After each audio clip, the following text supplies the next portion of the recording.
Kena tinggal sekilo 2. Kita nak klik apa kita lah gilah. Kawasan ni kena wih tempat dia. Sunat kita makan daging korban. Kita kata tak apalah kita wis semua kepada demo. Okeylah untuk ustaz bagi kau gapo. Afdalnya ambil juga kerana daging ibadat. Sunat kita makan daging ibadat kita korban. Ambil berkat ulama kata. Makan sikit sekadar. Hamba kenyang dah hamba tak beri. Ambil juga waklik boleh sikit. Orang lain nak ui belakang lah kita. Dan benda lagi hak masalahnya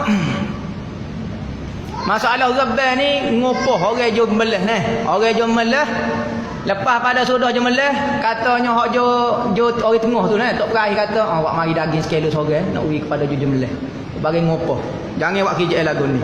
Tak sah wak ngopoh dengan daging korban. Kerana daging korban ni wajib diberi secara percuma. Kalau orang tu jual sikit ya ataupun wak ngopoh daging rebah dia tak ada pahala rebah gitu. Misalnya dia ada daging rebah boleh 12 kilo, tak apalah 2 kilo ni kita wing ngopoh kepada. Habis tak boleh pahala jadi daging biasa saja supaya beli kota baru beli orang kau dah. Mana kalau wajib wajib kena we free. Daging korban ni wajib kena we free.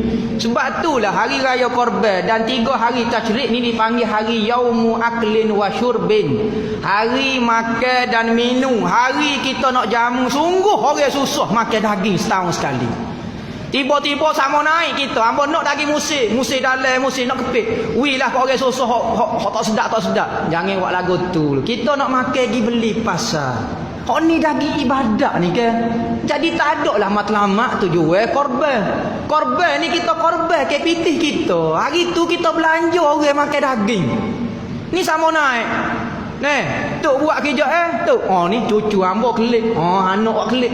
Nyo pakat gomo makan sama dia. Baik tak payah korban buat kerja lagu tu buat arak kok orang susah sahaja. Ibadat ni biar kena maksud dan matlamat dia. Kalau nak makan sangat tu, pergi belilah daging. Carilah hok musim dalam, hok 28 riyal ke 50 riyal ke halah ke.